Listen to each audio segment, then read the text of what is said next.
ओम शांति। आज 29 नवंबर 2022 की बाबा की साकार महावाक्य।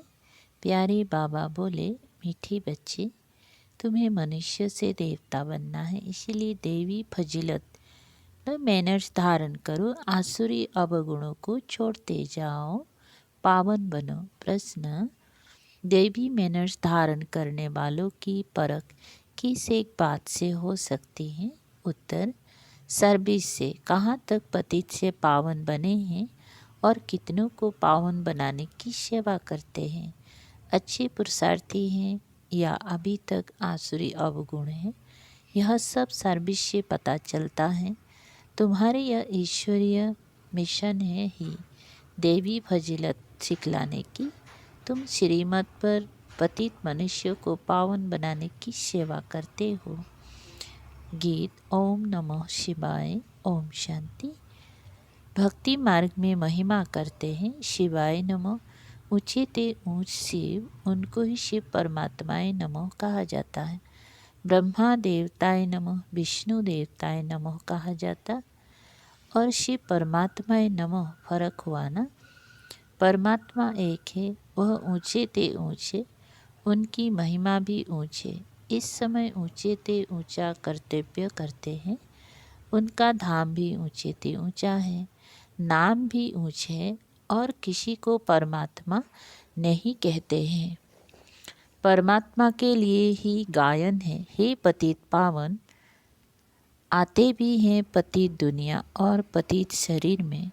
पतित शरीर का नाम है प्रजापिता ब्रह्मा। इसमें प्रवेश कर कहते हैं, मैं बहुत जन्मों के अंत वाले साधारण मनुष्य तन में प्रवेश करता हूँ। सूक्ष्म वतनवासी संपूर्ण ब्रह्मा में नहीं आते हैं। खुद कहते हैं, इनके बहुत जन्म के अंत के जन्म में आता हूँ। बहुत जन्म लेते ही हैं राधे कृष्ण, उनके बहुत जन्म के अंत का जन्म साधारण है। ऐसे तो कहते नहीं हैं कि मैं पावन शरीर में प्रवेश करता हूँ। भगवानुवाच, मैं साधारण तन में आता हूँ। अब भगवान जरूर आकर के इस साधारण तन द्वारा आत्माओं को बैठ समझाते हैं कि मैं परम पिता परमात्मा हूँ। मैं कृष्ण की आत्मा नहीं हूँ, ना ब्रह्मा विष्णु शंकर की आत्मा हूँ। मैं परम पिता परमात्मा हूँ, जिसको शिव परमात्माय नमः कहा जाता है। मैं इसमें आया हूँ। मैं सूक्ष्म वतनवासी ब्रह्मा में प्रवेश नहीं करता हूँ। मुझे तो यहाँ पतितों को पावन बनाना है। मेरे द्वारा ही वह सूक्ष्म वतनवासी ब्रह्मा पावन बना है, इसलिए उनको सूक्ष्म में दिखाया है। कितना अच्छी रीति समझाते हैं, परंतु मनुष्य सुनी अनसुनी कर उल्टी बातों पर चलते रहते हैं। आसुरी बुद्धि से सुनते हैं, ईश्वरीय बुद्धि से सुने तो संशय सब मिट जाए। त्रिमूर्ति का चित्र दिखाने बिगर समझाना मुश्किल है। उन्होंने त्रिमूर्ति ब्रह्मा नाम रख दिया है, क्योंकि शिव बाबा प्रजापिता ब्रह्मा द्वारा नई दुनिया की रचना रचते हैं। तुम बच्चे अभी सम्मुख बैठे हो, सब पतित से पावन बन रहे हैं। जितना जो बनेगा वह सर्विस से दिखाई पड़ेगा। यह अच्छा पुरुषार्थी है। इनमें अर्जुन अवगुण है, देवताओं में देवी गुण थे। हर एक अपने आसुरी गुण और उन्हों के देवी गुण वर्णन करते हैं। अभी आसुरी अवगुण को छोड़ना है, नहीं तो ऊंच पद नहीं पा सकेंगे। बाप समझाते हैं, बच्चे देवी गुण धारण करो। खान पान चलन में फजीलत चाहिए। पतित मनुष्य को बद फजीलत कहेंगे। देवताएं फजीलत मैनर्स वाले हैं, तब तो उन्हों का गायन है। हर एक को पुरुषार्थ करना है, जो करेगा सो पाएगा। अब भगवान तुमको सहज राजयोग और ज्ञान सिखला रहे हैं। ज्ञान सागर एक बाप है, जो तुम्हें ज्ञान देकर सदगति में ले जाते हैं। उन्हें ही सुखदेव भी कहा जाता है। तो यहाँ की सब बातें न्यारी हैं। जो ब्राह्मण बनने वाले होंगी उन्हों की ही बुद्धि में ये ज्ञान बैठेगा। बहुत करके पूछते हैं, दादा को ब्रह्मा क्यों बनाया है? बोलो, इन बातों को बैठकर समझो। हम तुमको इनके 84 जन्मों की कहानी सुनाएं। सब ब्रह्मा कुमार कुमारियाँ पावन बन देवता बन जाएंगी। पावन बनने बिगर वर्षा मेल नहीं सकता। भगवान ऊंचते ऊंच निराकार शिव बाबा है।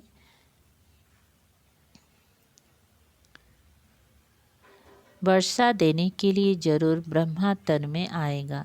यह प्रजापिता ब्रह्मा है। सूक्ष्म वतनवासी ब्रह्मा को प्रजापिता नहीं कहेंगे।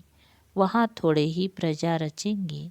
हम ब्रह्मा कुमार कुमारियाँ साकार में हैं तो प्रजापिता ब्रह्मा भी साकार में है।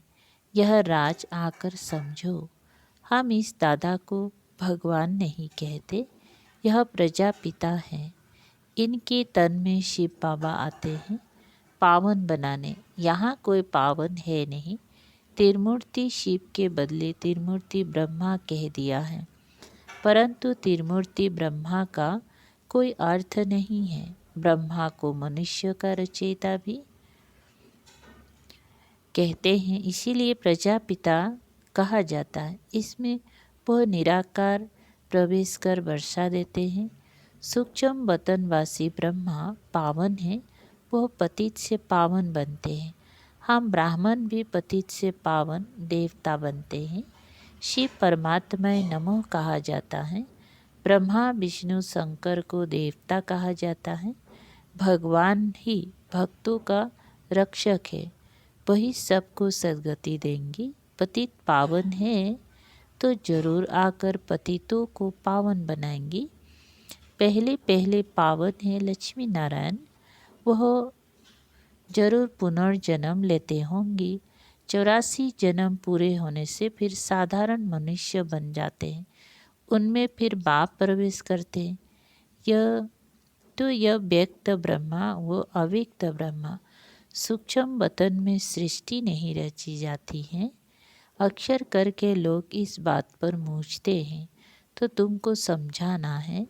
बाप कहते हैं, मैं बहुत जन्म के अर्थात 84 जन्म के अंत के जन्म में प्रवेश करता हूँ। भारत में पहले देवी देवता आए, वो फिर पिछाड़ी में हो जाएंगे। फिर पहले वही जाकर देवी देवता बनेंगे। विराट रूप का चित्र भी जरूर होना चाहिए। बच्चों ने अर्थ सहित बनाया है। ब्राह्मण चोटी, देवता शीर, क्षत्रिय भुजाएं, वैश्य पेट, शूद्र पैर। शूद्र के बाद फिर ब्राह्मण। वर्णों का भी चक्र हुआ ना, यह भी समझना और समझाना है। बाबा ने बहुत बार समझाया है कि अखबार में पढ़ता है फलाना स्वर्गवासी हुआ, तो उनको चिट्ठी लिखनी चाहिए कि स्वर्गवासी हुआ तो जरूर नरक में था, और अब है ही नरक, तो जरूर पुनर्जन्म नरक में लेंगे। अगर स्वर्ग में गया फिर तुम उनको बुलाकर नरक का भोजन क्यों खिलाते हो? तुम रोते क्यों हो? परंतु इतनी बुद्धि नहीं है जो समझे कि स्वर्ग की स्थापना तो बाप ही आकर करते हैं, राजयोग सिखलाते हैं। तुम ब्राह्मण संगम पर बाप से वर्षा ले रहे हो, बाकी सब है कलयुग में। संगम पर आत्मा परमात्मा मिल रहे हैं, इनको कुंभ का मेला कहा जाता है। तुम ज्ञान गंगाएं ज्ञान सागर से निकली हो, भक्ति में समझते हैं गंगा में स्नान करने से पावन बन जाएंगे। पावन बनाना तो तुम्हारे मिशन का कर्तव्य है। यह है ईश्वरीय मिशन। तुम ही पतित मनुष्य को पावन देवता बनाते हो। श्रीमत पर श्री कृष्ण पतित पावन नहीं है, वह पूरे 84 जन्म लेते हैं। पहले है लक्ष्मी नारायण, फिर अंत में ब्रह्मा, सरस्वती, आदि देव आदि देवी बनते हैं। अभी यह बातें किसने समझाई? शिव परमात्माय नमः गाते भी हैं। हे परम पिता परमात्मा, आपकी गत मत सबसे न्यारी है। वह श्रीमत देते हैं गति के लिए, गति और सद्गति, दुर्गति वालों की सद्गति करने वाला। उनकी श्रीमत सर्व मनुष्य से न्यारी है। बाकी भक्ति मार्ग है घोर रात्रि, आधा कल्प है ज्ञान दिन। शिव बाबा कहते हैं मैं अंधियारी रात में आता हूँ रात को दिन बनाने। यह ज्ञान एक ही ज्ञान सागर शिव बाबा के पास है। ऋषि मुनि आदि सब कहते आए हैं कि परमात्मा बेअंत है। बाप को नहीं जानते तो गया नास्तिक ठहरे। आधा कल्प है नास्तिक, आधा कल्प है आस्तिक। तुम अब बाप को, बाप की रचना के आदि मध्य अंत को जानते हो और कोई नहीं जानते। इसीलिए कहा जाता है निधन के। अनेक धर्म अनेक मतें हो गई हैं। अब बाप कहते हैं इस पुरानी दुनिया का संन्यास करना है, याद करना है शांति धाम और सुख धाम को। जितना याद करेंगे उतना ऊंच पद पाएंगे। गृहस्थ व्यवहार में भल रहो, सिर्फ पवित्र बनो। धंधे बिगर गृहस्थ कैसे चलेगा? सिर्फ पवित्र बनना है और बाप को याद करना है। बाप कहते हैं मैं सोनार भी हूँ। तुम्हारी आत्मा और शरीर दोनों ही पतित हैं। इसलिए तुम्हारी आत्मा जब पावन बने तब फिर शरीर भी पावन मिले। सच्चे सोने का जेवर भी ऐसा बनेगा ना। अब तो आत्मा और शरीर दोनों ही आयरन एज्ड है। फिर पावन बनाने की युक्ति बाप बताते हैं। इसीलिए कहते हैं तुम्हारी गत मत श्रीमत सबसे न्यारी है। अभी तुम जानते हो यह सद्गति का रास्ता कोई बतला नहीं सकते। गायन होता है तो जरूर कुछ करके गए हैं। अभी कलयुग है, फिर सतयुग होना है। संगम पर तुम बैठे हो, तुम ब्रह्मा बंसी ब्राह्मण हो। कमल फूल समान पवित्र रहते हो। तुम्हारी माया के साथ युद्ध है। माया से ही कोई फेल हो जाते हैं। काम का घुसा जोर से लगता है। बाबा कहते हैं खबरदार रहो, अगर गिरा तो फिर किसी को कह नहीं सकेंगे कि काम महाशत्रु है। बाप कहते फिर भी पुरुषार्थ करो। एक बार हराया, दूसरी बार हराया, फिर अगर तीसरी बार हराया तो खत्म, पथ भ्रष्ट हो जाएगा। प्रतिज्ञा की है तो उस पर पूरा रहना है। प्रतिज्ञा कर फिर पतित नहीं बनना चाहिए, परंतु सब तो प्रतिज्ञा पर कायम नहीं रहते हैं, गिरते भी रहते हैं। कोई फिर बाप को छोड़ भी देते हैं। बहुत भागने वाले भी हैं। अंत में तुमको पूरा साक्षात्कार होगा कि कौन क्या बनेंगी। पुरुषार्थ पूरा करना चाहिए। जो दुख देते हैं वो दुखी होकर मरते हैं। बाप तो सबको सुख देने वाला है। तुम्हारा भी काम है सबको सुख देना। कर्मणा में भी किसी को दुख दिया तो दुखी होकर मरेंगी, पद भी भ्रष्ट हो जाएगा।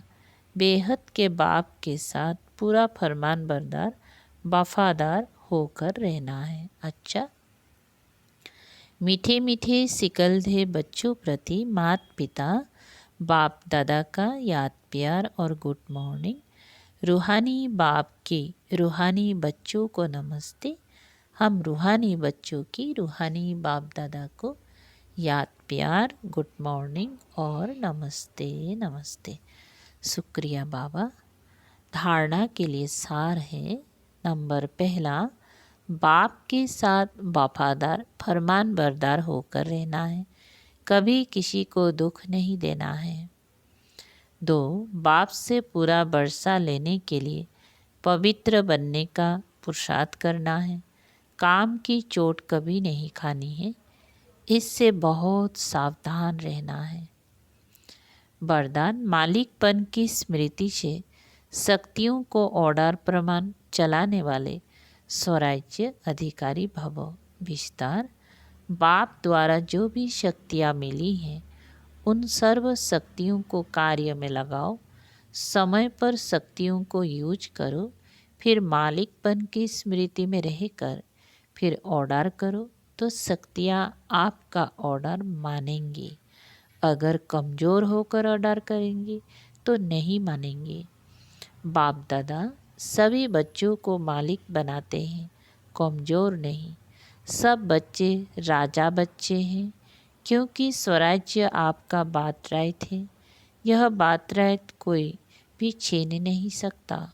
स्लोगन त्रिकालदर्शी स्थिति में स्थित रहकर हर कर्म करो तो सफलता मिलती रहेगी। जब मातेश्वरी जी के अनमोल महावाक्य। अब यह जो हम कहते हैं कि प्रभु हम बच्चों को उस पार ले चलो, उस पार का मतलब क्या है? लोग समझते हैं उस पार का मतलब है जन्म मरण के चक्र में ना आना, अर्थात मुक्त हो जाना। अब ये तो हुआ मनुष्यों का कहना, परंतु वो कहता है बच्चों सचमुच जहाँ सुख शांति है, दुख अशांति से दूर है, उसको कोई दुनिया नहीं कहते।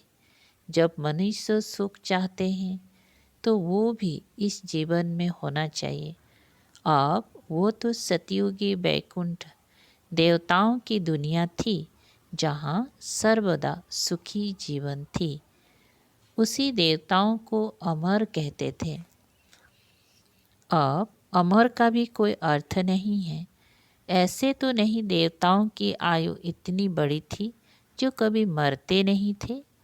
अब ये कहना उन्हों का रॉन्ग है, क्योंकि ऐसे है नहीं।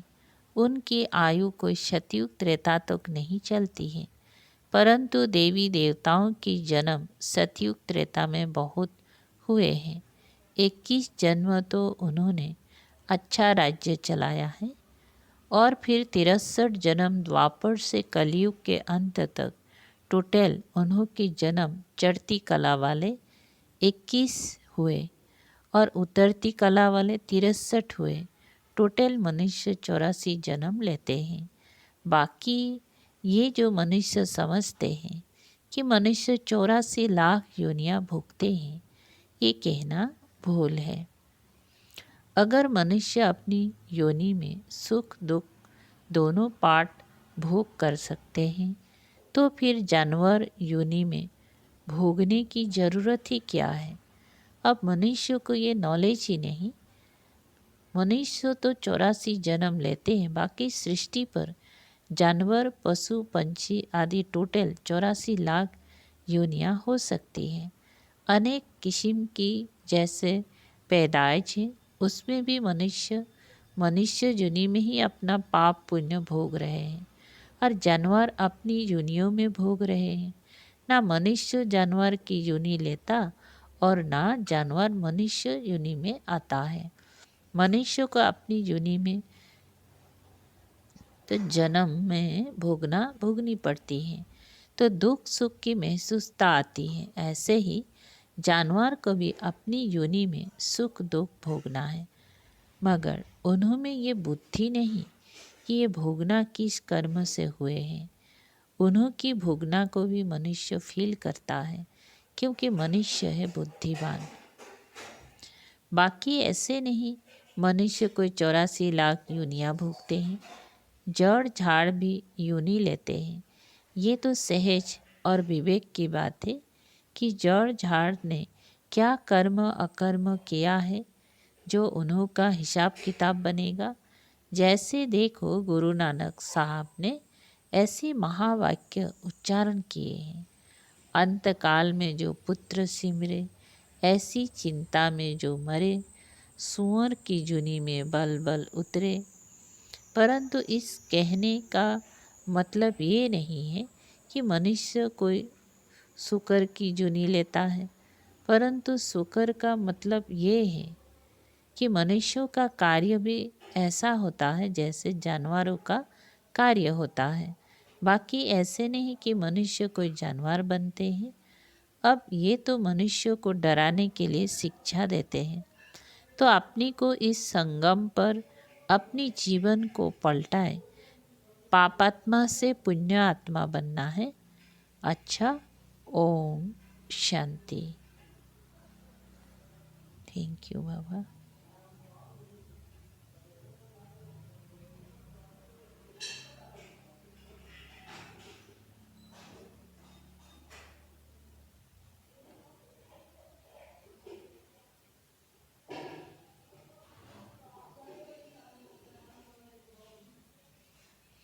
अच्छा, लहरों से डर कर नौका पार नहीं होती, कोशिश करने वालों की कभी हार नहीं होती। एक नन्ही सी चींटी जब दाना लेकर चलती है, चढ़ती दीवारों पर 100 बार फिसलती है। मन का विश्वास रंगों में साहस भरता है। चढ़कर गिरना, गिर कर चढ़ना ना अखरता है। मेहनत आखिर उसकी बेकार नहीं होती है। कोशिश करने वालों की कभी हार नहीं होती। डुबकिया सिंध में गोताखोर लगाता है, जा जाकर खाली हाथ लौट कर आता है। मिलते नहीं सहज ही सच्चे मोती गहरे पानी में। बढ़ता दुगुना उत्साह इसी हैरानी में। मुट्ठी उसकी खाली हर बार नहीं होती। कोशिश करने वालों की कभी हार नहीं होती। लास्ट बट नॉट द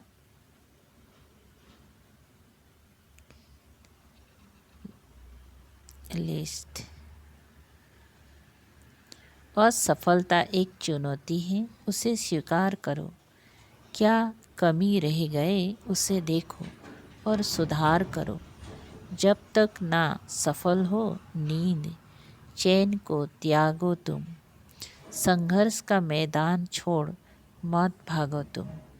कुछ किए बिना ही जय जयकार नहीं होती। कोशिश करने वालों की कभी हार नहीं होती। कोशिश करने वालों की कभी हार नहीं होती। ओम शांति।